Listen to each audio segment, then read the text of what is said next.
Hey,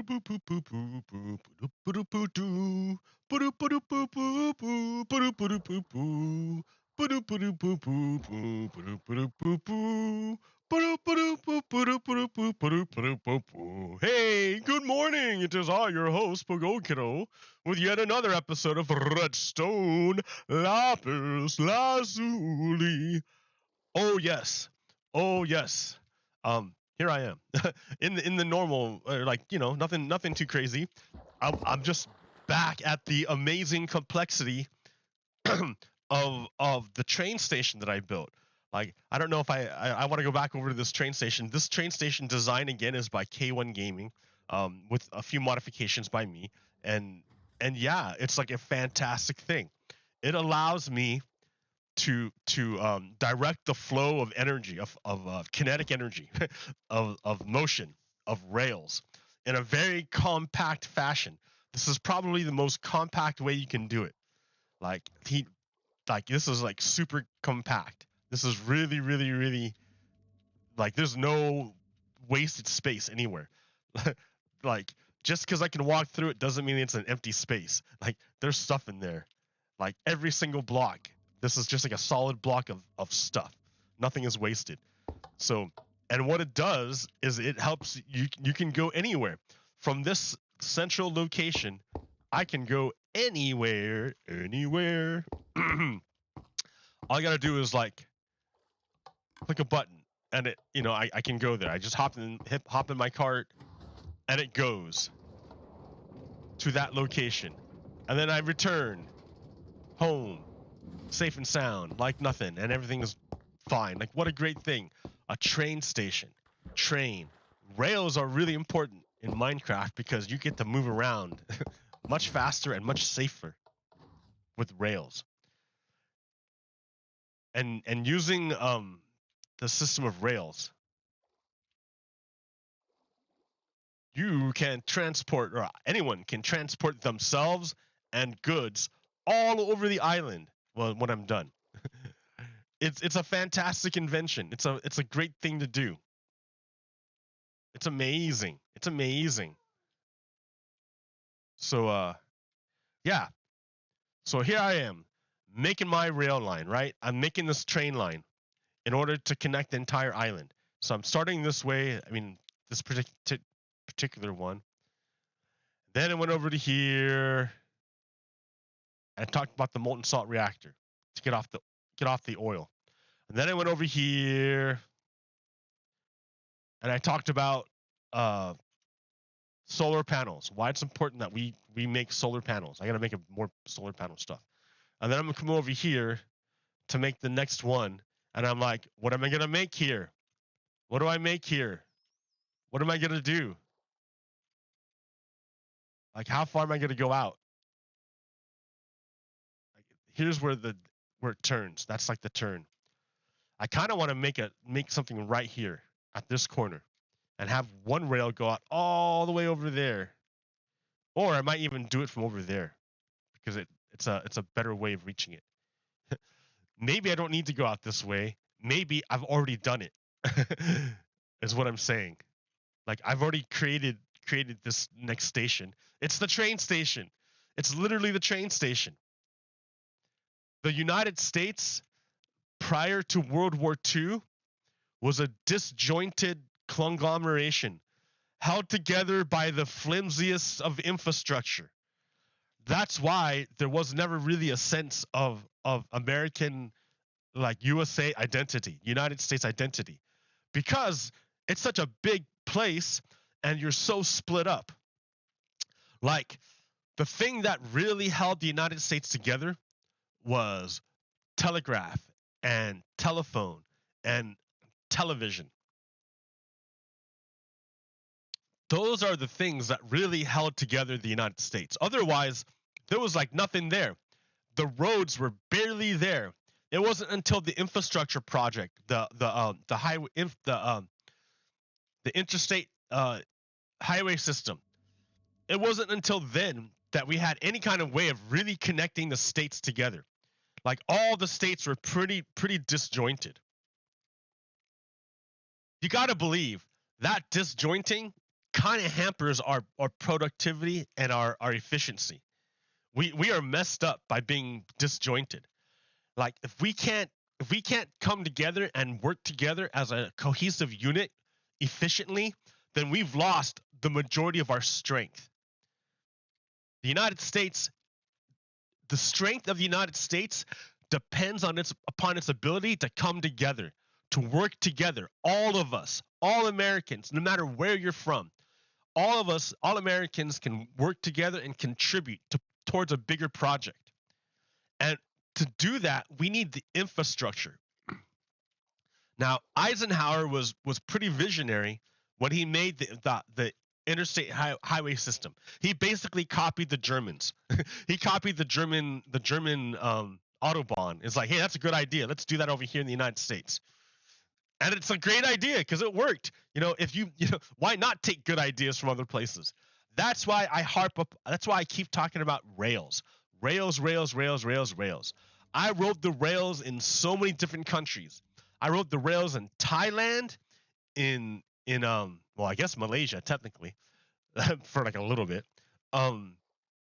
Thailand, France, Spain a little bit, Sweden, Holland, China, Japan. Did I say Japan? Yeah, Japan was awesome.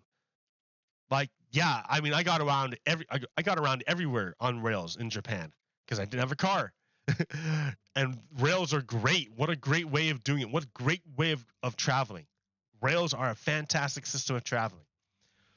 So in my little system here of what the United States needs to do in order to revitalize and have a renaissance, a rebirth, a phoenix rising, if you will. It needs a rail system. You need to fix your rail system, United States. You need to really, really pour money into your rail system.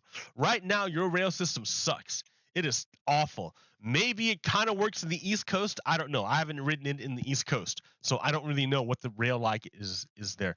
Maybe I think I rode a train a little bit from Manhattan to the Bronx. Maybe. I don't remember. Maybe I just rode a subway line. Like, I couldn't tell. But the rails I saw in the United States were terrible compared to the rails I saw anywhere else in any other country. Even Thailand had better rails.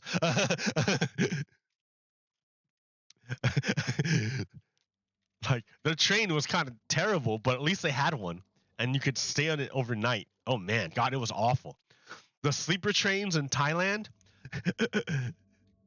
like, it's like a fold down thing. It's like a luggage compartment. You know, like when you fly a plane and your overhead luggage compartment comes down and you can put your overhead stuff inside the luggage compartment and close it. That's a bed. in the Thailand overnight trains. It was awful. They like put down this luggage compartment and it's a bed, and you climb up this ladder and sleep in it, and there's no AC on the trains, but there's fans. But the fan air can't get to you because you have like a curtain which separates you from like the rest of the train. It's so bad. So I'm sitting there like so hot, like in a train. Oh my God, you cannot sleep on overnight trains in Thailand because they don't have air conditioning. Oh gosh, it was awful.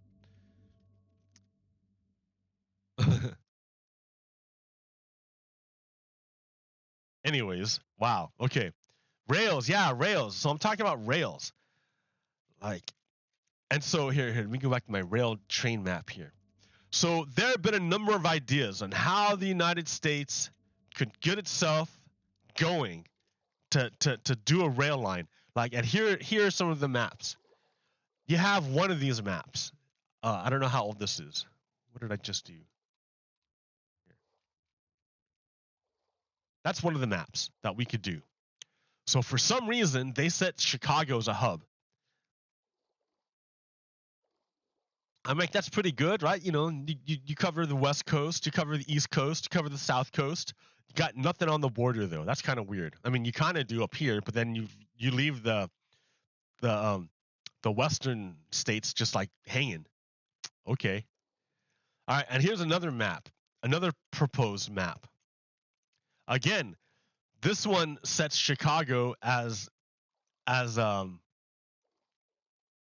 as the hub. I'm like, dude, why is the whole country centered on Chicago? I don't get it. Okay, but like that's pretty good, right? It kind of it envisions a connection up here. And then we have another map, which is probably more like a subway map. And that again has like nothing right here. You have no connection. Come on, you got to do something. Maybe they're asking Canada to do it. They're like, come on, Canada, you do it, and then we'll hook up to you. I don't know. But then like, what's this giant like gap between Eugene and Sacramento? Come on, there's like, I know there's a bunch of mountains there. And what's this? You're gonna leave Reno hanging? This is not a good map. You need a connection to Reno. Reno's a major hub. You need a connection from Sacramento to Reno. So I'm looking at these maps and like, that one's okay because it also envisions eventually a train line up on top eventually. And then it connects Portland to Salt Lake City. That's pretty good. Through Boise? Yeah, I guess. Yeah, I mean, but then how, like, look at, in order to go from, you got to go up one more. From Cheyenne to like, what is that?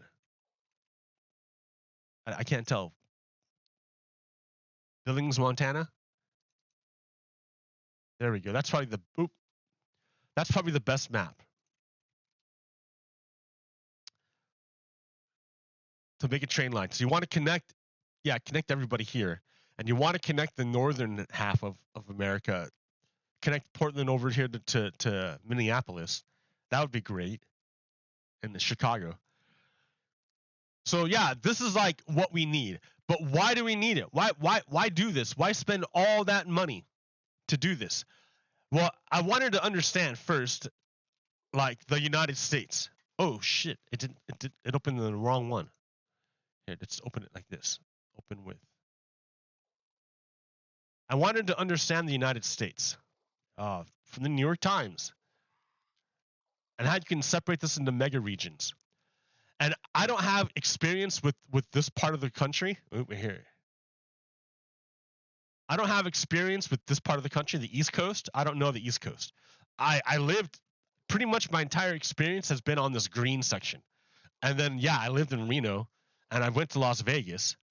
But like as you can tell, like Reno and Las Vegas are more connected to the West Coast than they are to like the rest of the inland West. Although I don't know about that. Reno's kind of a hub, and around Reno is like a lot of desert stuff. It's pretty deserty. It's a desert like hub. And Las Vegas, I'm sure it's the same thing, but it's more international. Anyways, and I kept asking, why is Chicago such a big hub? And I'm like, damn, dude, look at the size of the metro area of Chicago. It like includes Detroit, and it's just like it's massive. It's massive. That's why Chicago's the hub, because that's where everything's centered on. I'm like, damn, dude, you can totally see the metro areas of the United States. The Northeast, the Chicago area, the South metro area, Florida metro area, the Fort Worth, Dallas, Houston metro area, New Orleans, and then yeah, I can understand. This map makes sense to me. So when you do it like that, when you look at, well, that's where all the people are, right? That's where all the people are. That's where all the stuff is. That's where you need to move stuff. There's like nothing in this area. That's why it's hard to justify a train line through it, because there's like almost nothing through here. Of course, how else are you going to get stuff in there without a train line? So I thought, you know what that reminds me of? Like, if we look at like the United States like a circulatory system, that's kind of how it works. That's where all the blood flows right now. That's literally where the heaviest used rail lines are going, or along where it's darkest red. Where it's darkest red is where you can see the heaviest used rail lines. So this looks like a lot to me like this, which is the circulatory system for a human hand. Notice how there's a lot of blood at the fingertips, because that's where a lot of sensations are, nerves are, for feeling. And then there's like nothing in between. It's just long corridor of nothing. So it kind of, when I look at it like that, okay, it kind of makes sense why there would be almost nothing in here, because it's like a fingertip here. There's not a whole lot. It's at the, you want a lot of connections where all the nerves are. And look at right there. That's kind of cool. So if we imagine flows of energy and capital and humans as like literally blood. Blood is, or money is like blood. It's only good when it's moving. Money is the same thing as blood. You don't get any value out of money if it's just hoarded by some rich person and kept in their piggy bank. You want them to invest it. When you invest money, it means it's moving. It's in the economy. It's moving. It's circulating. Blood is no good if it's just stuck in one area. If it just pools in one area, it does nothing. The purpose of blood, the whole point of blood, is to move. It's to move and pick up stuff. Blood is moving. It's like there's a cell. The cell can't move anywhere. The cell is stuck there. The cell's like, hey guy, hey blood, I have all this garbage I need to drop off, and I need to pick up a bunch of food. Can you help me out, blood? Blood is like, yo guy, I got you, cell. I will come by, I will take all your garbage from you, and hey look, I'll give you a bunch of food because I'm carrying it. A bunch of oxygen, a bunch of glucose, whatever you need. Cell's like, hey blood, thanks. Blood's like, no problem guy, keep on trucking. And then the blood flows by the kidneys and then drops off the crap. It's like, all right, see ya crap, you're out of here, ciao. The crap's like, all right, see ya blood, thanks for the ride. And then the blood goes by and the lungs, and it drops off the carbon dioxide and it picks up the oxygen. Then it flows on by, it goes by the guts and it picks up some glucose and leaves off some solid stuff. I don't know. And then it keeps on trucking. The blood needs to keep on trucking, to keep on moving stuff, to pick up stuff and drop stuff off. If the blood stops moving, or if the blood can't get to where it needs to go, then bad things happen. Or the thing that needs to develop doesn't develop because it never gets blood. So if you want these regions to develop, you need to give them blood. The way you give them blood is you make a rail line through there. If you build it, they will come. Make a rail line through this region and it will help out. Connect the entire United States and we can start working together. We can start flowing. We start flowing and we start developing a national identity. Like the whole point of the molten salt melting pot, the molten salt reactor, is that there's no pressure. There's no pressure. The whole thing is going to work through convection. Do you know what convection means? Convection is, you've seen convection. Every time you boil a pot of water, you're making convection. The water at the bottom gets hot because that's where the heat is. So it floats to the top. And then it releases steam and it cools off. When it cools off, it gets heavier. And then it naturally sinks down to the bottom. And it pushes the other stuff out of the way. The hot water at the bottom gets helped to move out of the way by the cold water coming back down. And now you've got a flow moving. It's flowing. You don't need to do anything. You don't need pumps. You don't need pressure. You don't need anything. It will naturally flow. It will naturally move around and do its own thing just by having the ability to do it. So if you complete this connection, if you complete the loop, if you complete the circle, you will transform our energy flows and it will be fantastic. I'm telling you, we have so much potential. And it's kind of hilarious to me that the power, that the fascist global forces would think that the United States, America, would be exhausted, that we would have been worn out by now. Did I Fuki yeah, Francis Fukuyama in the year 2000 is a neocon, and he said a bunch of BS that this was the end of history. It's over. We're finished. Capitalism has won. Woo, we're over. Every ruling class, every ruling class says the same thing. It is hubris. It is hubris. Every ruling class wants to say, we're finished, guys. History is over. I'm on top. It's over. We're done. No more moving. No more changing. I'm already at the top. It's finished. We can stop history. History is over. Every single ruling class said the same thing. You'd think they'd learn by now. History never stops. It never stops. You can never stop it. It is inevitable. It is inevitable. It never stops. You cannot stop it. As long as there's someone here, it's going. Even if you're not here, it's going. It's going. It's going.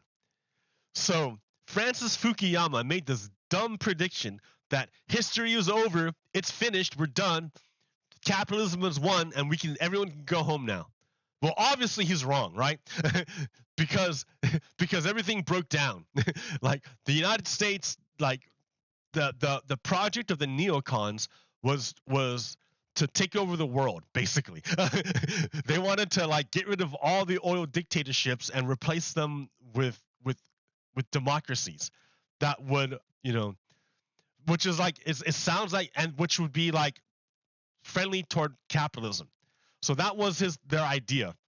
But it didn't work out that way, obviously, right? Afghanistan failed. Iraq is about to fail. Like they're having a hard time. Like I don't know what's going on there. So the neocon project failed big time, and it gave rise to the fascists. Neocons gave rise to the fascists.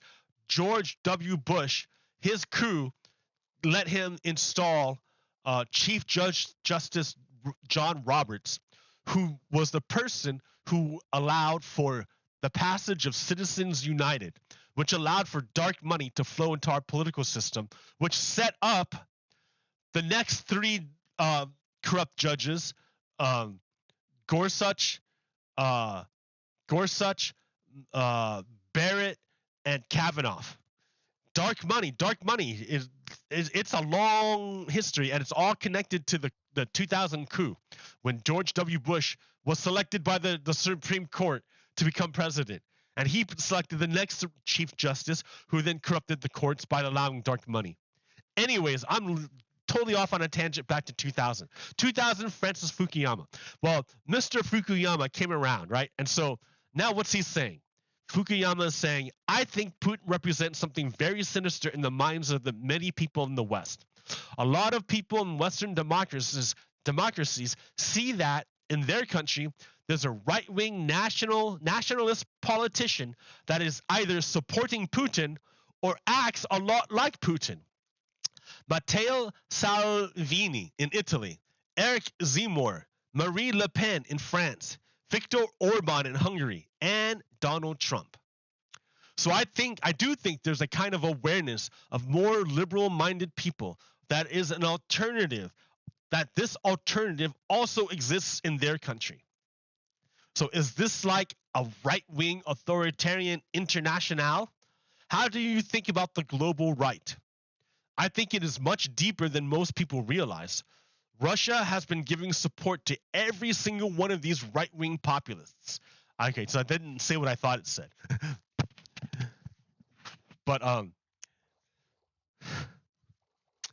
what I thought it was going to say was that the authoritarian, the right wing, the global right wing, thought that the liberal world order was exhausted, that it had spent all of its energy already, and that it had already grown and done its thing, and that it was finished. That's why Putin was doing his massive global mobilization of trying to get all the global fascists to attack at the same time. Um, but obviously, the United States is not exhausted. We have a ridiculous amount of potential that still needs to be explored, but we have not explored it yet because we are inhibited by white supremacy. Like, that's why I'm ridiculously optimistic about the United States, because I recognize that at least half of its potential has yet to be realized. At least half. At least half of it. At least half of its potential has yet to be realized. Because the vast majority of its energy is not being spent towards realizing its potential, but on inhibiting the other half of its potential. That's why I'm just ridiculously optimistic, because not only will we get back the energy that we've been blocking, but we'll also recover the energy that we've been wasting blocking the other half. So we'll get back double the energy. I am so optimistic about the United States. Like, I'm ridiculously optimistic. Here's how optimistic I am. You know this molten salt reactor I'm working on?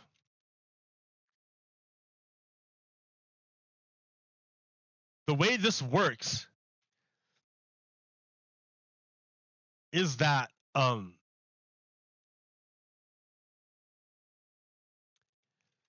you dump in thorium.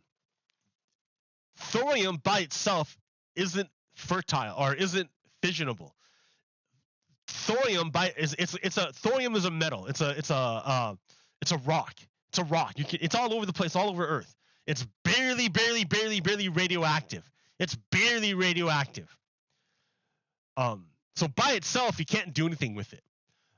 But if you throw thorium into this molten salt reactor, remember, it's already going, right? It's already going. It's already kicking out like radiation. If you take this barely radioactive rock, and that is no good as nuclear fuel by itself, and you throw it into this thing here, the radiation around it will bombard it constantly. The thorium will constantly bombard the thorium, and over time, over 28 days, the thorium transforms into another kind of element called proactinium. And then you wait again, and then that gets transformed into another thing. And then that gets transformed into another thing. And it's like a chain reaction. It starts just rolling down the hill. And every time it transforms, it releases energy. Every time it transforms, it releases energy. The United States right now is a light water reactor that's burned a tiny little fraction of the energy inside of it. And then it threw the rest of it away as garbage. But it's not garbage. If you pick up that stuff that you call garbage and you chuck it in here, it will continue down the entire chain. And it transforms over and over and over and over and over again. Multiple transformations. Not just this one time in a light water reactor, which is a wasteful way of doing it, but multiple times. Many times. The United States is going to transform multiple times. It has multiple transformations inside of it. You have not seen anything yet.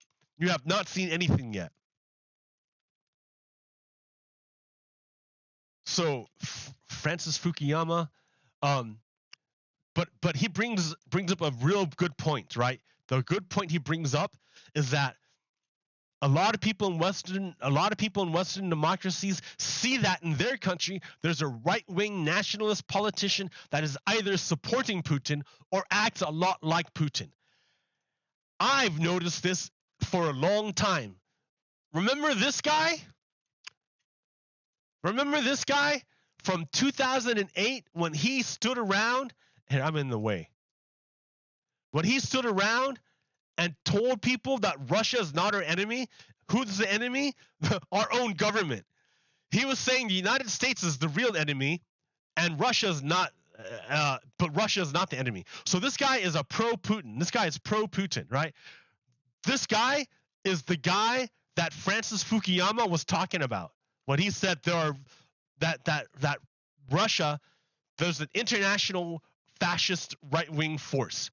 That guy is part of it. So you must be wondering, what is that guy up to nowadays? What is he doing nowadays? Oh, look! Oh, look! That's him! Oh, wait a minute. That's not the one I wanted. There he is! There he is! Let me get me out of the way. There you go. There he is! Let's look at him. That's him again. Oh, it must be pretty warm over there. Must be warm standing in the sun. And look what he's doing. Have you been COVID jabbed? What Bluetooth ID did you get? He's an anti-vaxxer. This dude is an anti-vaxxer. He's spreading anti-vax information in public at the Salem Saturday Market. The Salem Saturday Market is on the other side. Salem Saturday Market kicked him out. Good job, Salem Saturday Market. Good job. This guy is a Nazi. Obviously, right? He's putting up bad information all over the place. Now he's anti-vax. But look who he's standing next to. Look who's on his team. I'm going to put me over here. Look who's on his team. What's this? Recall School Board. Recall School Board. What's that about? Oh, yeah. Remember I told you about how right-wingers are going around the country and they're trying to overthrow school boards around the country and then destroy the school board? They're Nazis. They're right-wingers. These guys are the right-wingers. They want to recall the school board in Salem Kaiser because the school board does not want to put cops in schools. But these people, these Nazis, they're Nazis. They're white. These people here are white supremacists. They want to put cops in schools because when you put cops in schools, the end result is you put more brown and black kids in prison. The end result of putting cops in schools is more brown and black kids in prison. White supremacists want to put brown and black kids in prison. That is the end result of putting cops in schools. So these people want to recall the Salem Kaiser School Board because Salem Kaiser School Board, these three members, do not want to put cops in schools. That makes the white supremacists, white supremacists, white supremacists, white supremacists. That makes these white supremacists angry. They want to put brown and black kids in prison. So they want to recall the school board so they can put friendly school board members in who will put brown and black kids in prison. Now, I can look at a preview of what happens when they are successful. Let's look at Newburgh, Oregon. I should have made clips before I broadcast, but Newburgh, Oregon got taken over by these kind of people, right-wing Nazis. When the right-wing Nazi when the right-wing Nazis took over the school board in Newburgh, Oregon, they did all sorts of bad things. They protected a teacher who came to school in blackface. They banned pride flags and they banned Black Lives Matter statements because they're Nazis, right? They're right-wing Nazis. And they instituted a lot of bad policies. That caused all the professionals who worked in the Newburgh school district to quit. All the professionals quit in Newburgh school district. So now they're having the school principal pick up and drive around school kids. Oh my God, do you know the liabilities involved in having a random person pick up kids and drive them to school? What if you get in a car accident? What if something bad happens to the kid? What if the kid starts like what if anything happens? Oh my gosh, you're crazy. But that's what happens when all your drivers quit, all your teachers quit, all your school psychologists quit. Why did they quit? Because your school board got taken over by right-wing Nazis. These people here want to emulate what's happening in Newburgh. They want to emulate the chaos that's happening in Newburgh. Why do they want to emulate chaos happening in Newburgh? Well, let's look over here at who their friend is. Their friend is this Russia Putin guy. Their friend is an anti-American, right-wing Putin guy. Look at this guy. The same guy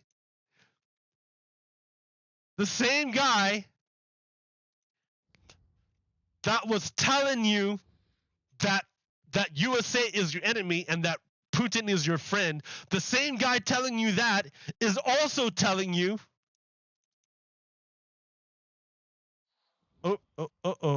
is also telling you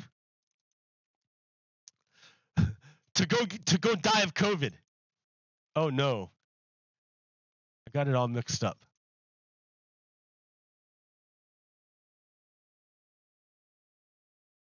My computer's going crazy. I've broken things.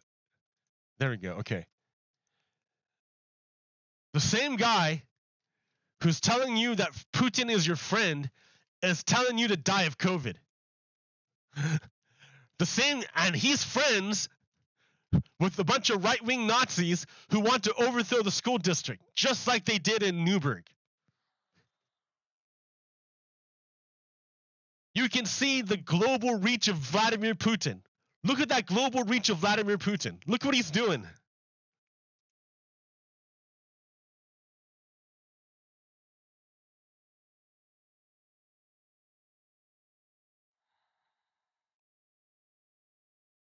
Yeah. All right.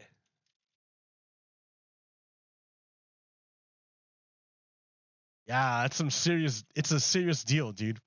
It's international. It's not just one country. The fascist takeover is happening up around multiple countries. They're trying to take over the world. They're trying to take over the world. It's pretty dumb.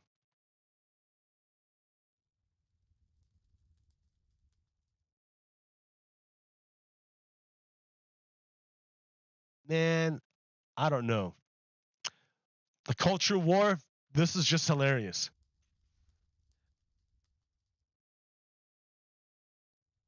All right, yeah. So, do you have an imaginary character, Native American character played by a white actor? No problem. You have an imaginary Arab character played by a white actor. No problem. You have an imaginary Tibetan character played by a white actor. No problem. You have an imaginary Romani character played by a white actor. No problem. You have an imaginary white character played by an African American. All of a sudden they freak out.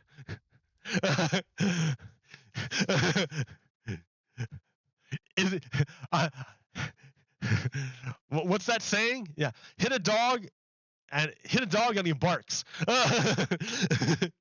Yeah, how to find a white supremacist. Okay. Donald Trump crime wave. Witch hunt. Look at this crime wave. Look at the crime wave Donald Trump has done.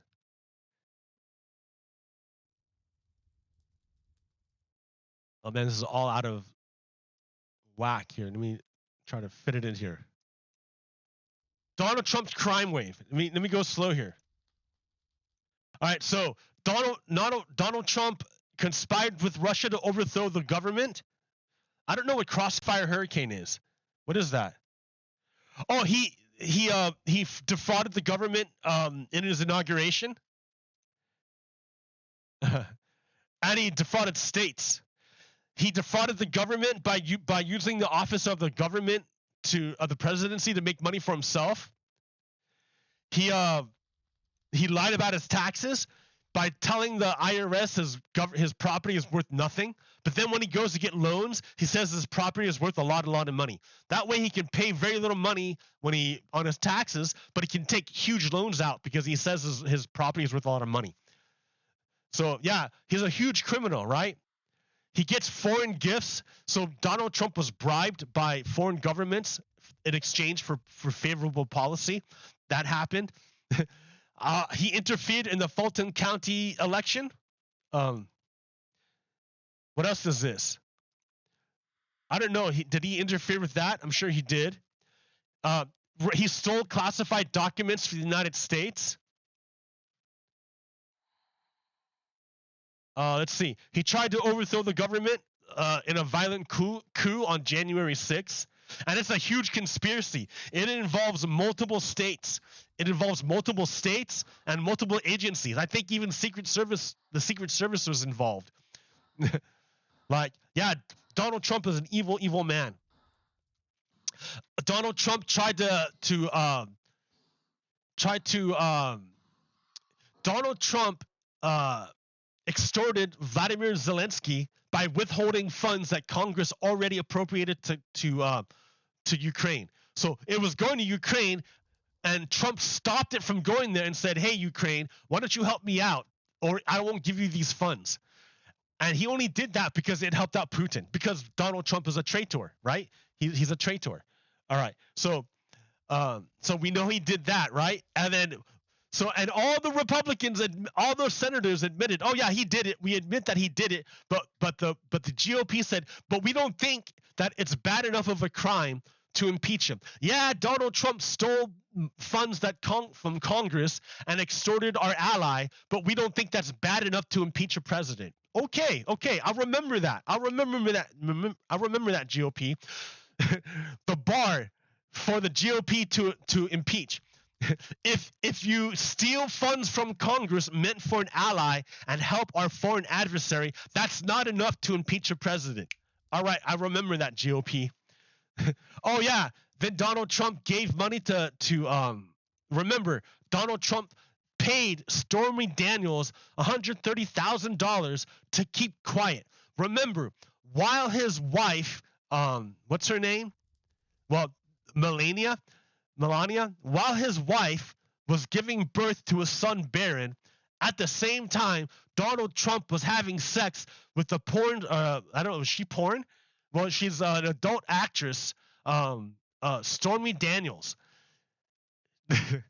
And then he paid her to keep quiet about it. So that happened, right? Donald Trump, he's a terrible human being. He's a terrible human being. I would have forgotten about this, but Hannity reminded me. Thanks. Michael Cohen got tried to get a pardon from Donald Trump, and he wouldn't do it. So Michael Cohen flipped on him. Yeah, Donald Trump took money that was meant for Save America and spent it on his own what do you call it? Funds for investment for defense. I'm gonna get more coffee. This is so much. I'm running out of air. I mean, goddamn. I mean, this Donald Trump is involved in so many scandals. I don't understand how come he's still a free man. It makes me question the American justice system.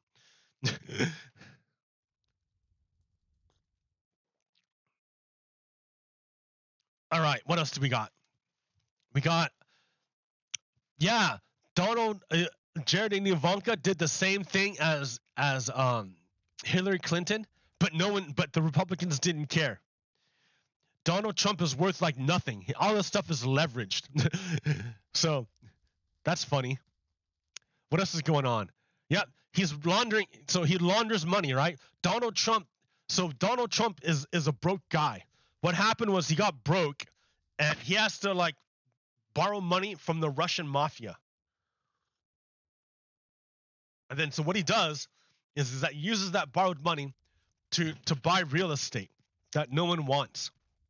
Like a bunch of condos, a huge condo that no one wants, but he buys it anyways for millions of dollars. Then Russian mobsters who want to launder their money come to Donald Trump. They say, "Hey, Donald Trump, I want to launder money. Let me buy one of your ridiculous condos, and then I'll get my money back." So the Russian mobster sets up a shell company, and they buy Donald Trump's condo for really, really low money, or really high money, $100 million. And then the mobster sets up another shell company, and sells the condo to himself for like a ridiculously low amount of money, like $50 million. So so the mobster loses $50 million, and it goes to Donald Trump. But the money that the mobster makes is clean, right? Because it went through the transaction, so it's not dirty anymore. Donald Trump cleaned the money through the real estate transaction. Donald Trump knows this. That's why he gets $50 million out of the deal. He knows what's going on, so he gets paid. And with the money he gets paid, he can pay back his Russian mobsters that he owes money to. So that's what Donald Trump does. That's his business deal. That's his business. That's what Donald Trump does. And the way he does it is that he inflates property values. Remember, he tells the banks that his properties are worthless. That way, he doesn't have to pay very much tax on it. But when he goes to get loans, he uses these properties as collateral. And he says, oh yeah, these are worth $4 billion. So with $4 billion of collateral, sure, you can give me a loan for $100 million. And the bank's like, okay, sure.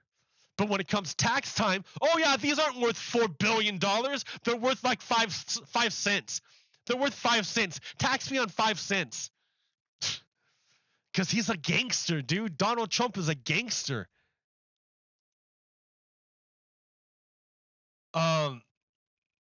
Yeah, dude, Donald Trump is a gangster. He's a criminal. He's a criminal. That's why Donald Trump and Vladimir Putin work together, because they're both fascists and they're both gangsters. That's how they do their thing. They're gangsters.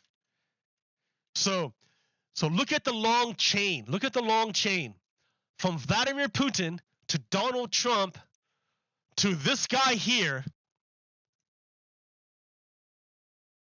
to Salem Kaiser School Board. That's how far Vladimir Putin can reach. Isn't that crazy? Isn't that crazy?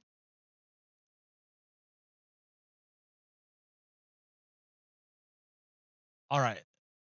I got this quick one. So I don't know who Brett Favre is. I guess he's a football guy, right? He took millions from a welfare fund so he could get paid to make speeches he didn't make. He took like $5 million. And that money was supposed to go to poor people to build them houses. But it didn't. It went to him instead. And he's considered a hero by white people. Colin Kaepernick. The only thing he did was take a knee. And when people asked him, why are you taking a knee? He said, because black people are getting killed by police. Black people are getting murdered by state actors. That's all. That's why. That's all he did. And they got rid of him. So what he did was bring attention to white supremacy. And he's blacklisted.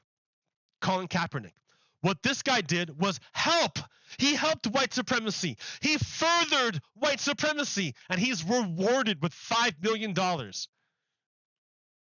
How do you know what a system does? You look at its outputs. You look at its outputs. And I made more, but I'm tired. What's this? Oh, yeah. Okay. This is about the railroad strike that was averted.